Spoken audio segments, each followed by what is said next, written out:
everyone. How are you guys doing today?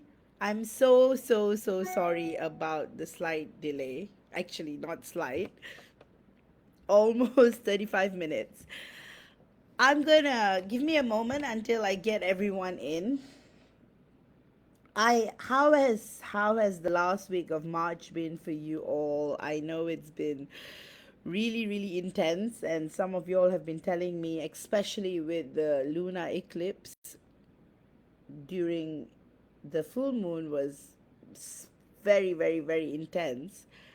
I hope you guys have been keeping well. Right, I am gonna do it at everyone. All right. It's been really interesting, and in a moment, I'm gonna channel what the energies have been like. Okay.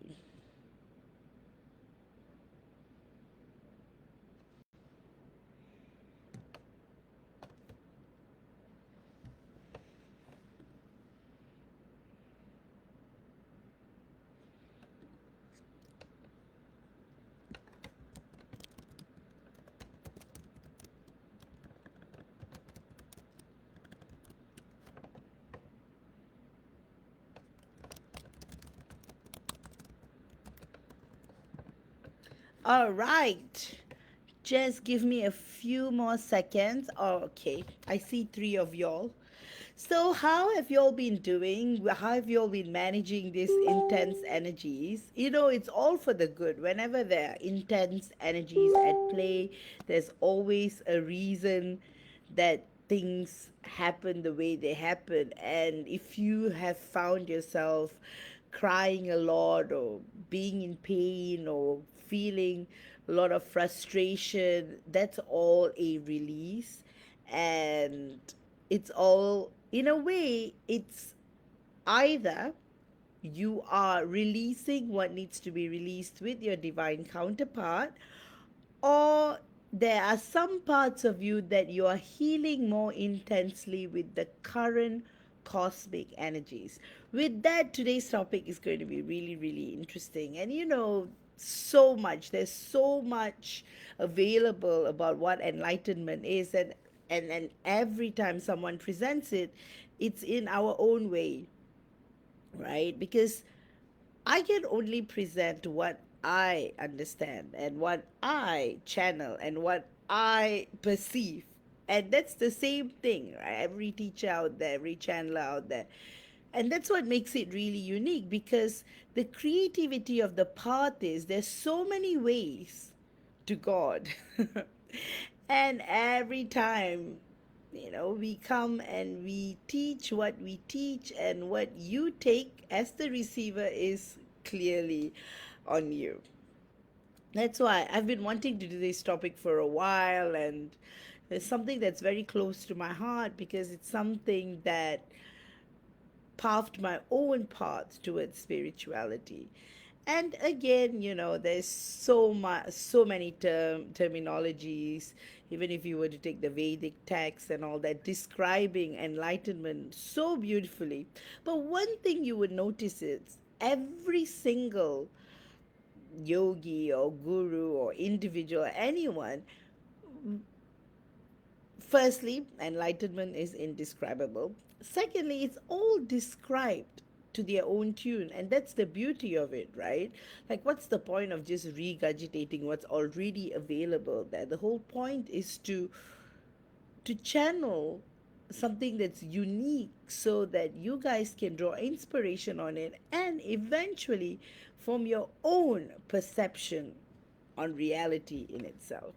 With that, very quickly, um, it's going to be an intense week. We have got the solar eclipse that's coming on the 8th of April. It's going to be very intense. So I've introduced an healing and intensive twin flames healing on that day, so you guys can book that. And also, Mercury retrograde is starting on the 1st of April. So placed, I've also posted details about the healing in this post. Again, guys, thank you all for your tips. I really, really appreciate that, which I'm going to do channeling towards the end. And again, I really appreciate each and every one of your support week after week. It really, really, really means a lot. Looking forward to every Saturday. Sorry about the technical difficulties. Hopefully, next week onwards, with April energies, everything stabilizes. And again, guys, show me you guys are here. Say hi so that we can get everyone else coming in, and then I'm going to start in a minute or two. Hopefully we don't face any further technical difficulties. Guys, again, show me that you are here by, throwing in a love or like or comment. All right, I see Nicole saying hi. Hi, Laura, good to see you. Hey Frank, good to see you. It's been a while. Oh dear. Frank is saying definitely been having an intense go of it since the week before the full moon lunar eclipse, and I'm coming full circle in my own energy as I'm setting back in slowly. Yes, that is somehow the beauty, the nature of life in itself, and the eclipse energies have been very, very, very intense, and it has been something that each one of y'all are having a very unique experience, but it has been very fulfilling in certain ways because there's certain gaps, there's certain areas that you may have missed, but it has guided you to go and introspect. So it's beautiful. Yes, like Frank is saying, I'm not even sure if it's even peaked yet with the energies coming with. No, we are going to reach the peak in a while. I mean, in a matter of days, but it is going to be fun and interesting. That's why awareness is key. It's talking to some of y'all as well, and I was talking about sometimes awareness makes things so much more manageable in a way, because if you're aware why you're feeling the way you're feeling or why you're going through what you're going through, it helps. It might not be the cure, but it definitely helps, and that is the beauty of it all. Sorry guys, I'm not able to see the comments here, and hopefully we don't freeze. Or okay, now I see the comments. Hi Rebecca, it's been a while. So good to see you. Hi Becca, so good to see you. Hi MJ, so lovely to see you as always, and for your support as always. So it looks like we have got a good group, and I'm really, really, really excited to start this topic because it's very close to my heart, very interesting. And I know there's so much available about enlightenment. But it's often a personal journey. It's like enlightenment for one person. So today's topic is going to be interesting because I'm going to try to form the correlation between the twin flame journey and the different stages of enlightenment and how it's connected. So I'm going to start off with this really, really interesting saying by one of these yogis. I don't know. I probably you guys would have heard of Osho, and he says, what sages don't know, lovers know.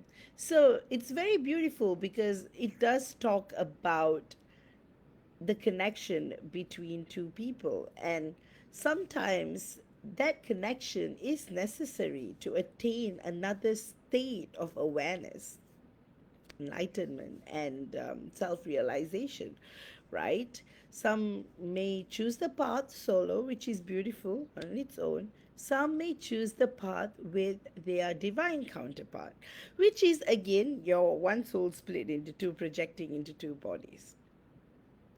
So, the beauty of it all is this is a topic that has been talked about like so many times, so many places, so many great teachers have talked about it from their own experience with their own examples. So, let's see what comes up today. Again, I start every live channeling with the great support of God and my guides and my higher dimensional teachers. So let's see what comes through today. So again, initially I was thinking maybe I should go through, the Sanskrit terms and carved my lecture according to that. But I'm going to just go with the flow because the way I teach has always been about simplifying things as much and for its application in the present times. So the technical details of enlightenment in itself is very, very enthralling to the mind. But the thing is, when you are perceiving things from the mind, there comes a point where you will go into states of fear, for example, because there's only a certain level the mind can understand.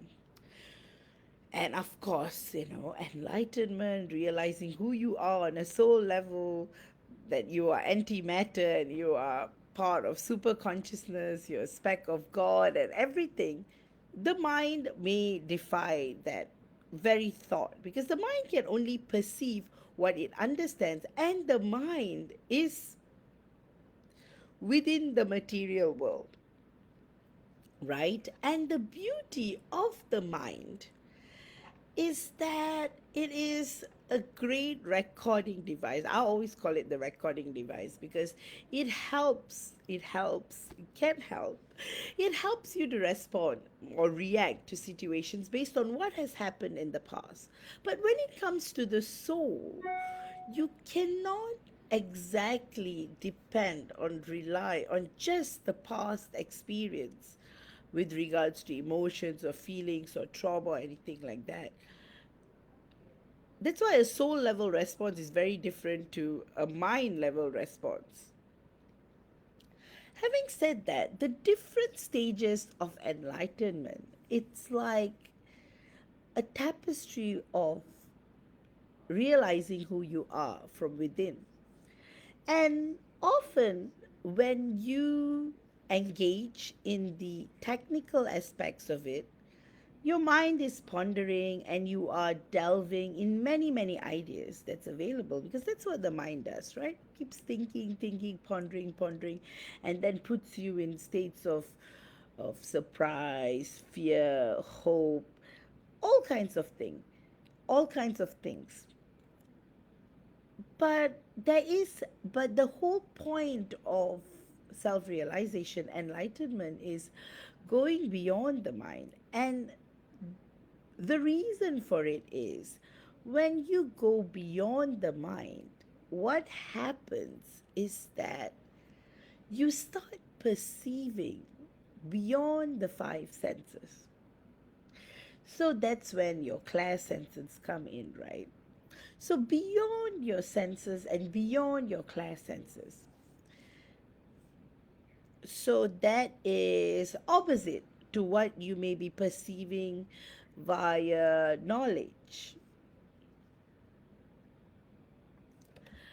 So that's what I'm going to do today. We are going to just delve into these interesting aspects of what the different stages of samadhi in itself is. And again, it's very interesting because you choose what you want to choose. You are guided to do what you are guided to do. When you start living from a soul level, you are often guided to do things the way you're guided to, and it all works out. So again, samadhi in itself, there are like three stages, and within the first stage there are like four stages, and these are loosely based on Patanjali's teachings. This is the ancient sage who really beautifully wrote a lot about enlightenment and self-realization and siddhis, powers that come along with it, and the whole like evolution of things as well. So Patanjali basically says that everything that we have within is what we've externalized. So for example, from the internet, what we have is that telepathic communication that connects all of us within. We have externalized it through the web, through the internet. Same thing with television, to phones, to our video calls, to everything. Everything that we have within is what we have externalized. So in a way, it is the beauty of transcending antimatter into matter. And now the whole process is transcending matter back to antimatter. So the soul is actually, in a way, going back home where it comes from based on what it wants to experience and then eventually returning home. Because the journey of all souls is eventually to go home where we came from. So, usually in the earliest stages of samadhi, in a twin flame situation, it happens when you have some kind of contact with your divine counterpart. So, what a person on a solo enlightenment journey may ponder, like, okay, so when someone decides, hey, I want to go on a spiritual journey and I am going to figure things out, it always comes with some kind of inspiration, some kind of a longing to know who I am, or something like that, right? So it comes naturally. But in a twin flame journey, it somehow comes to you when you're trying to figure out what this relationship is about. So it's very beautiful, right? There's that beautiful element of contrast there. And the way you perceive it and the way your divine counterpart perceives it is very, very different. But what you're both doing at the very, very, very, very first stage upon meeting is that you go through a string of activations, codes. Literally, you are exchanging information at a massive rate. This is what happens, and that's why you go through this like honeymoon sort of phase with your divine counterpart. When you first meet, you're just like inseparable. You just want to hang out with each other all the time, and you're doing this without even thinking about it. You're just meeting each other, spending a lot of time. What happens is that because many of us twin flames, we are on mission, like we are here to serve out a lot of our missions that we had pre-planned. So what happens, what goes down, is that you're in a very high vibrational state when you first meet your divine counterpart, and it's meant to be that way because you can only exchange codes in a high vibrational state. So in a way, you are raised to that vibration. So some of you all may be like, no, actually I was at the worst state of my life when I connected with my divine counterpart. But the thing is, when you connected with your divine counterpart, you go through a period of ecstasy, right? Joy that is so joyous. So even if at that time your circumstances might have been challenging or tumultuous, but the moment you do meet your divine counterpart, there is that recognition, there's that coming of home feeling, and there's also that high vibrational state that you experience upon meeting, which is what many twin flames start to crash, because in separation you're not able to maintain that vibrational state, and you're like, what is going on right now? Like, why has my divine masculine left me? Why are we in a state of separation? What wrong did I did? Questions like that start weaving into your very core. So that is when the question of self arises. So it is at this point where, so for many of y'all, years prior to meeting your divine counterpart, your search, your spiritual awakening already starts.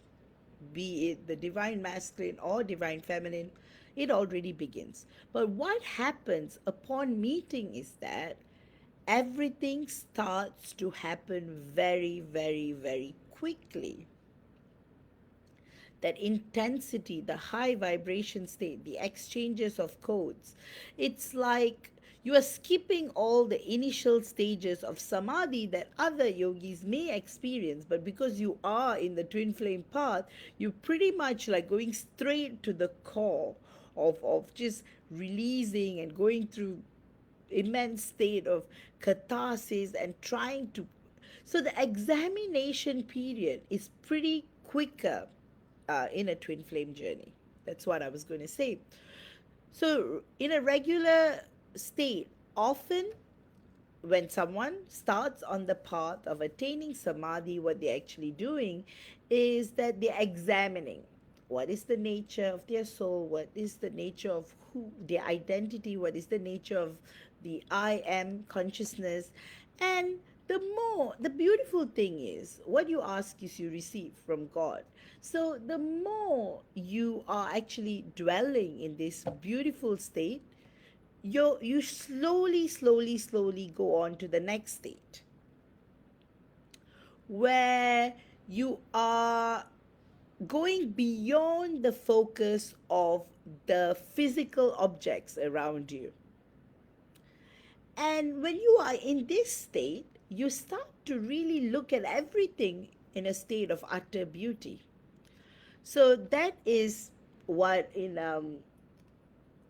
Sanskrit you call the um, so within the three big stages of samadhi, which is the Savikalpa Samadhi, and in level one, that is Savikalpa Samadhi, there are four stages. And the four stages are, the first one is Sarvataraga Samadhi. And in this state, what happens is that that is actually the first experience one actually goes through when they are trying to figure out the mind and the soul. So it's beautiful, right? Because you're trying to gain knowledge. So you're still perceiving things through your mind, but you are somehow going out of your mind. So you're like mastering the understanding of the material world, and you're gaining full knowledge of the material experience. Then when you go on to like the second stage within the first aspect, the first part, the first stage, that means, let's say 1.2, which is the state where your mind moves beyond the material objects. And this is when you are able to, like I was just mentioning in a while, in this beautiful state of Savichara Samadhi, what you start to perceive things multidimensionally.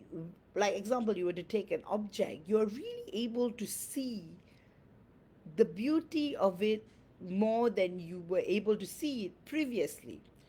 So your senses are being heightened in a way.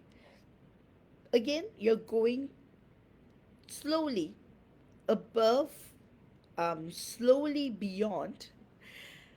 You're perceiving more and more, but you're still like in separate, you're in separation consciousness, Even in these stages, you're still in like separation consciousness. After that, after dwelling and meditating, you go into a state where you're void of like the objective world. You are no longer like, you feel like at this stage, you feel like you have to move beyond the state of logic, rationality, intellect, and you don't want to reason anything anymore, and that's when the mind becomes settled, the mind becomes peaceful, And the mind, in the state of the mind, finds joy in that state. But even then, you're still experiencing the very, very early stages of enlightenment, samadhi. But the beautiful thing is, every stage is pure and every stage is beautiful.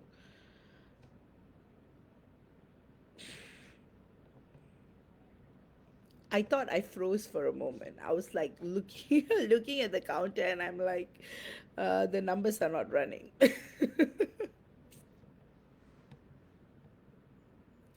So within the first stage, the third part is Sahananda Samadhi. Yeah, I really didn't want to go through that Sanskrit terminology part, but just to give you an idea, because I'm going to connect it to the twin flame journey. So that's what's going to really, really make this topic a little bit more enthralling. So within the mind, you're still kind of experiencing a state of peace, a state of joy, but you're still able to like come back to the material world, right? And then you are in stage 4, and this knowledge is all described in the Vedic texts. A lot of great teachers and writers have written about it very beautifully. So just for terminology's sake, um, we're adapting this term just for explanation purposes. So then, in the fourth stage of stage 1, you have the stage where one feels that there is no need for joy, even. There is no need for bliss, even. This is the state where one is completely aware of the ego in a pure state, when the ego is not like controlling you or making you feel bad, or you are in that state where the ego in itself becomes very pure. So in this state, the I am consciousness remains, and you are aware of your individuality. And from here, you are just purely aware of the cosmic consciousness through separation consciousness. So in a way, it can be described as the very beginning of further exploration. So this is when the mind is fully awake, and it also reaches the point that it might not be able to perceive anything more beyond this stage. So it's a beautiful stage, and a lot of souls like to remain in this state because it is a pure state of material awareness, and one feels in alignment with one's spirituality as well, and are able to delve deeper into separation consciousness. And often one may remain in this state for a while, but often not long before you go on to the next major state of samadhi. And this is a state that a lot of you all might just randomly experience. And this is called the Nirvikalpa Samadhi. I really love to talk about this stage of consciousness is because when you've done yoga and you are like you are in you're resting after yoga class, you actually go into this state where you are like part of this world, not part of this world. So the first stage of samadhi, like I explained, you still have your I am consciousness there, but you're still able to experience the world in different levels. And again, as terminology wise, I think I didn't mention to you guys, in level one, uh, part four is sash,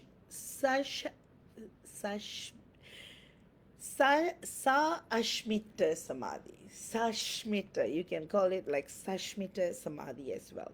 So again, and then when you move on to Nirvikalpa Samadhi, is when everything stops and you experience something like joy, something like bliss, but beyond that, you become the bliss itself. So, in the first stage, you are seeing even joy and bliss as separate. But in this stage, you become the joy itself. And this is the stage where there's a very famous quote in Matrix. When Neo will go to see the psychic, he will meet this child and he will ask this child, "Hey, how are you bending this spoon?" The child will be like, "No, who said I'm bending the spoon? I am the spoon, and that's why I'm able to bend it." So that is like the Nirvikalpa Samadhi state. And this is the state when yogis, when individuals, we start to experience abilities, innate abilities, heightened psychic abilities. You're able to manipulate subtle objects, and that's how you're able to like move the spoon, or like going to like Matilda zone, like grab things from afar, walk on water, things like that. Again, this can also be enjoyed with the pureness of heart, or the ego can still take over and cause one to be stuck. So again, it's very, it's a beautiful state. But if you have your ego at play, then if your ego not at play, if you have your ego at check, you'll be fine.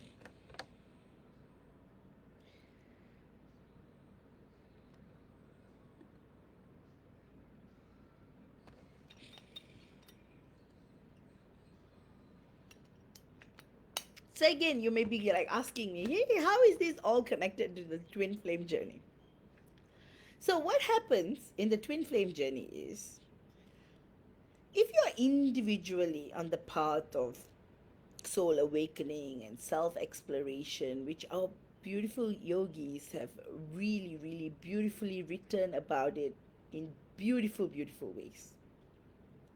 The thing about being in a twin flame journey is that you are going through all of these stages in the speed of light. You don't even have, and it's all intertwined to your divine counterpart.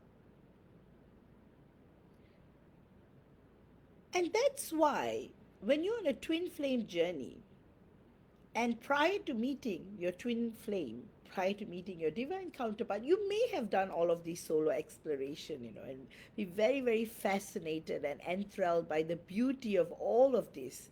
And you may have exposed yourself to a lot of books, you may have channeled a lot of things for yourself, you may have gotten the guidance of God and received a lot of this information. But upon meeting your twin flame, that's why recently, Rumi has a quote, right? The desire to know yourself ends all desires.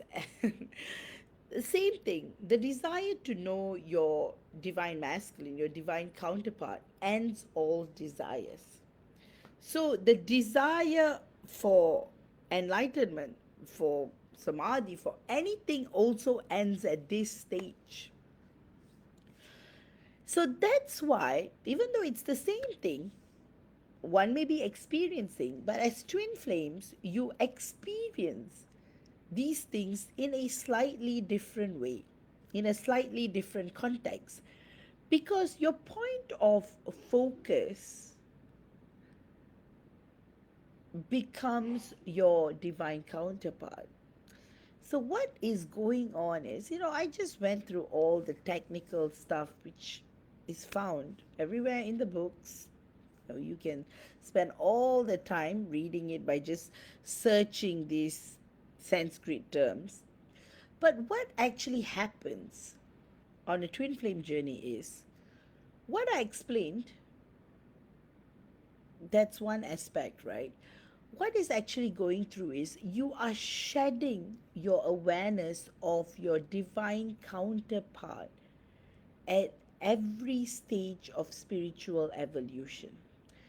So when you first meet, your divine masculine is in full form. He's a person, he's an individual. He has got all the gunas, all the personality traits, character traits, feelings, emotions. And then slowly, the more you delve, the more you dwell, the more you meditate on your journey, you will start to see your divine counterpart for the essence he is. So that's the beauty of it, right? So you are actually given this beautiful, beautiful, beautiful viewpoint of seeing your soul in another person's body. And imagine the radiance, the bliss, the curiosity, the joy that you would feel of recognizing yourself in another body. So that's what is actually happening. So his material body, you're going beyond his material body and you're seeing his soul. And those stages, I guess I have to coin different terms for it if I'm going to explain. I can't be relying on older terms to kind of describe the stages of awakening that happens for twin flames. In a way, I really, really grateful for our ancient teachers who have beautifully written about consciousness and enlightenment and samadhi and focus and everything. So here, the focus is outward and inward. So initially, you're just so even the obsession state of constantly thinking about your divine masculine is not bad in a way because you need to go through that state of obsession to transcend it to yearning. And then eventually, what is happening is that soul merging is taking place between you both. So he's still existing in two bodies, but somehow, somewhat, your consciousness awakens to the fact that it's one. So this is when you start experiencing deja vu. You see your divine masculine's higher self, multidimensional self more frequently. You no longer feel separation consciousness anymore. You just know that everything happens for a reason, and you're just going with the flow. Sometimes the pain, the suffering, everything that you're feeling is when you're dropping low on vibration. So in a way, even after, especially if one's on a twin flame journey, even after they have mastered their sense of self, they have gone through the different stages of samadhi, stage 2 nirvikalpa samadhi, and my favorite, the third stage is dharma mega samadhi. And again, it's described in books.